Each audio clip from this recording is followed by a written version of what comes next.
नाटकर अवशिष्टांश किसी समय पर प्रिय दर्शक बंधु को भाषा केते आपण मानकर प्रशंसा करिवो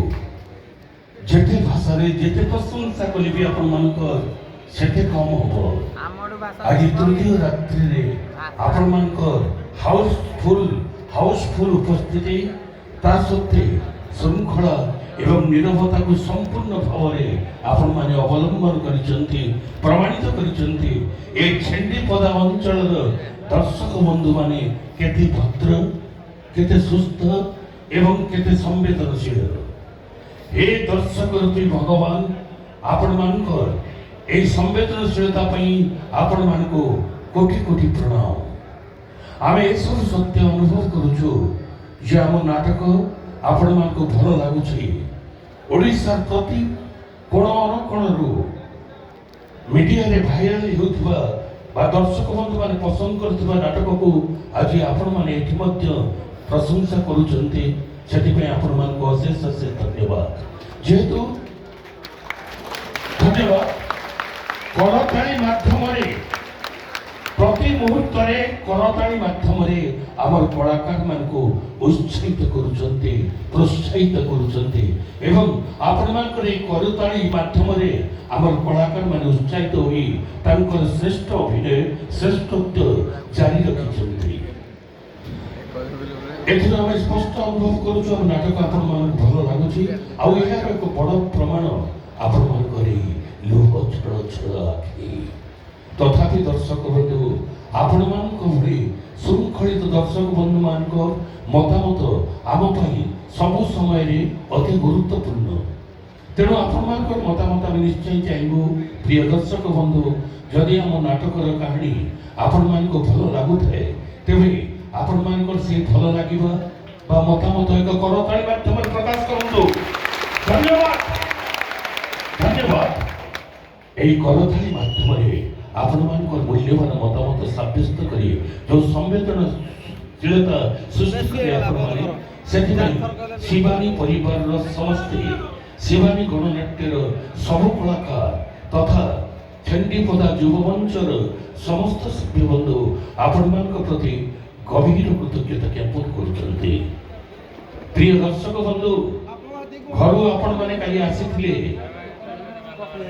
आनंद रे खुशी रे मची मची हेले एठी वर्तमान नाटक देखुचंती आखि लोहरे जुझी जुझी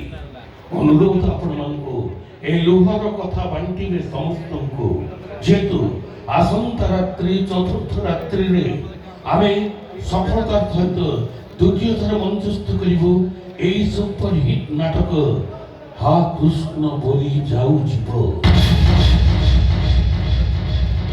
এই নাটক ପାଇଁ ଅଗ୍ରିମ ଟିକେଟ ସକାଳ 9ଟା ଠାରୁ ଆମ ସ୍ଥାୟୀ କାଉଣ୍ଟରରେ ବିକ୍ରି କରାଯିବ। ଯେଉଁ ବନ୍ଧୁମାନେ ଅଗ୍ରିମ ଟିକେଟ ଚାହାନ୍ତି ସେମାନେ ସକାଳ 9ଟା ଠାରୁ ଆମ ସ୍ଥାୟୀ କାଉଣ୍ଟର ସହିତ ଯୋଗାଯୋଗ କରନ୍ତୁ। এই ଘୋଷଣାଟି ପରେ ପରେ ଆସନ୍ତୁ ଫେରିଯିବା ମଞ୍ଚସ୍ଥ ନାଟକର ପରବର୍ତ୍ତୀ ପର୍ଯ୍ୟାୟକୁ।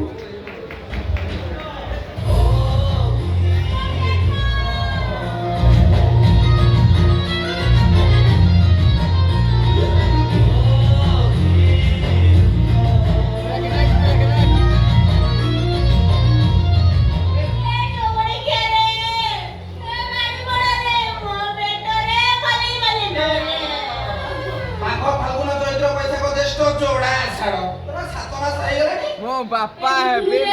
हेबे केउडा बुलुजी रे बुलुजी अरे सिलो बुलुनी गोड़ बाडे उडा खेलुची आ दिटा बा सपे के खड़ जा देखिबू जसोदा कोले खेलिबो कळा कर नहीं तू साथी जसोदा आ मु साथी नंद आहा मो नंद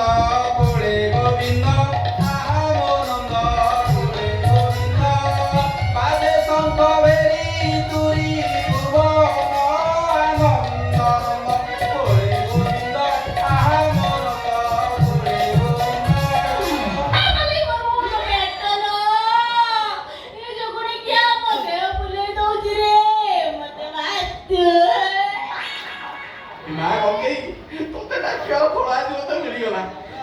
दर्शन आसला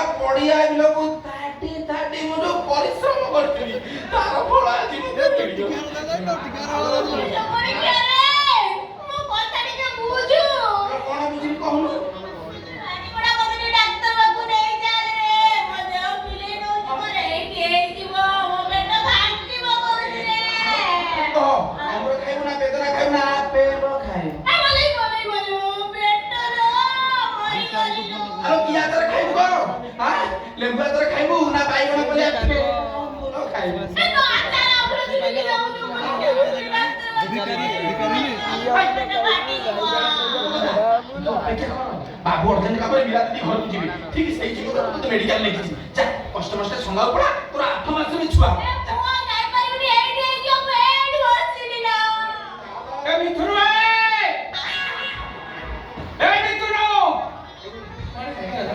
बापो अमर ये घर खंजा धुनी आड़े रखन केते थर भागी थी ये घर को भागी देबी हेले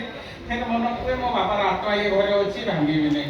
आ को उडी जण गोटे घरे एते खंजा को किए संभालियो मते भूत पकड़ हेलो ए बा हेलो तो कोना देबी घंटा देबी चिमनी चटचड़ी देबी 36 देबी कोन खाइबू कहलो बा हेलो कोन खाइबू कह बा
मोरी मठ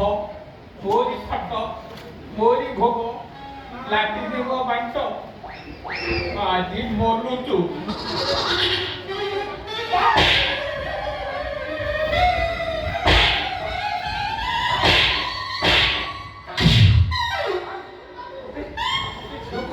सात मसाला मत घुरी आप लोग तार से अवस्था अच्छी बार मगर बार केते कहना थी तो आज कोथि था भूले बाबू मले बाबू मन सेपटे मुहम दे देनी से हम कथा सुनिनी चल हम गाँव को पळेला ए पटपदी गाँव को अरे कोरोना बेले आसिक कहलु मो बाप मां कोरोना 2 दिन जाके हम को थी छाडी गले ए दुनिया रे मोर केही नाही सेकंडली के बाबू का तो नहीं जो तो कोंदला ये को मिलिया नहीं अब गाड़ी आखी बाबू समुद्र में तो हाथ उठे गेले पर हम गाँव को पड़ेली আবে সে কোন বড় ঝিও আচ্ছা দরকার অপেক্ষা অধিকার হচ্ছে বে বড় বড় ঝিও দিলা সে কোন ঝিও নয় তোকে কেবল ମୁଁ ଚାକର ବୋଲି ଦେଖିଛି বে কোটি কোটি টঙ্কার সম্পত্তি ধন কাହା ହିସାବରେ ଅଛି তোকে কেবে ମୁଁ ହିସାବ ମାଗିଛି বে ମୁଁ ତ ଜାଣିଛି ମୋର ପୁଅ କେହି ନାହାନ୍ତି ତୁ ହଉଛି ମୋର ପୁଅ ଆଜି ଟିକେ କଥାରେ କରିନ ମୋ ଗାଁକୁ ପଳେଇବି ଭଲେ ବାବୁ ହଉଛି ନା ମୋ ଭଗବାନ এই ଆଉ ତାକୁ ମାଟକୁ ପଠେଇବି ବୁଝିଲି ମୋର ସେ ଘର ଖାଲି ପଡ଼ିଛି ଆଜି ଠାରୁ ଏ ଘର ଦାୟିତ୍ୱ ତମ ଦି ଜଣଙ୍କର ଏ ଘର ତମର ଆରେ ମୁଁ ତ ପାଚିଲା ପଡ଼ କେତେବେଳେ ଝଡ଼ି ପଡ଼ିନି ଠିକ ନାହିଁ ଘରଟା ଜମା ମୋର ଭଲ ଲାଗୁନି ମୁଁ ବିରାଟ କଥାଟା ଭାବି ଭାବୁଛି ଜମା ମୋର এই ତମେ ଘରକୁ ଯାଅ ମୁଁ ଯାଉଛି ବିରାଟ ଟିକେ ଦେଖିକି ଆସ পাপী রাক্ষস স্বামীকে নিরন্তর তু সমর্থন করু এ হচ্ছে সেই কর্মফল ସବୁ ପରେ ତୋ ଖୁସି ପାଇଁ ମୋ ପାଟିଟାକୁ ମୁଁ ବନ୍ଦ କଲି ଏ ହଉଛି ଆମ କର୍ମଫଳ ମୋର ସବୁ ସୁଖ ସରିଗଲା ବାପା ମୋ କର୍ମ ଫଳ ପାଇଁ ଜୀବନ ସାରା ମତେ କାନ୍ଦିବାକୁ ପଡ଼ିବ କାନ୍ଦି କାନ୍ଦି ବଞ୍ଚିବାକୁ ପଡ଼ିବ ତାହେଲେ ମୁଁ କହିବି ତୁ ଇଏ ପ୍ରଭୁ ରାମର ଝିଅ ନୁହେଁ ବୀର ପ୍ରସବୀ ପିଲା ଭାଇ ଚାଲିଛି ରାଣୀ ମୀରାବାଇ ପରି ନିଜ ପାଇଁ ନିଜେ ଯୁଦ୍ଧ କର ତୁ ହାରିଯିବୁ ସାଂଘାତିକ ଭାବରେ ତୁ ହାରିଯିବୁ ମତେ କଣ କରିବାକୁ ହବ ଆରେ ସେ ପାପୀ ରାକ୍ଷସ ସ୍ୱାମୀକୁ ଦିବର୍ଷ ଦେଇଦେ ହଁ ଦିଦି ତମେ ସେଇଆ କର ତମେ ସେୟା କର ଦିଦି ତମେ ସେୟା କର ଅବଶ୍ୟ ଗୋଟେ ବାପ ପକ୍ଷରେ ଏଟା କହିବା ଠିକ ନୁହେଁ ତଥାପି ଗୋଟେ ରାକ୍ଷସ ସ୍ୱାମୀ ପାଖରେ ସାରା ଜୀବନ ରହି ତୁ କେବଳ କାନ୍ଦିବୁ ମୋ ଅନ୍ତରାତ୍ମା କହିବ ମୋ ଝିଅକୁ ନିଜ ପାଇଁ ଯୁଦ୍ଧ କରିବାର ମନ୍ତ୍ର ମୁଁ ଶିଖେଇ ନାହିଁ ବାପା ସମାଜର ମଙ୍ଗଳ ପାଇଁ ନାରୀ ଜାତିର ମଙ୍ଗଳ ପାଇଁ ତୋ ମଙ୍ଗଳ ପାଇଁ ପାପୀ ଜଳନ୍ଧର ମରିବା ଉଚିତ ପାପୀ ରାକ୍ଷସଟାକୁ ଦିବର୍ଷ ଦେଇଦେ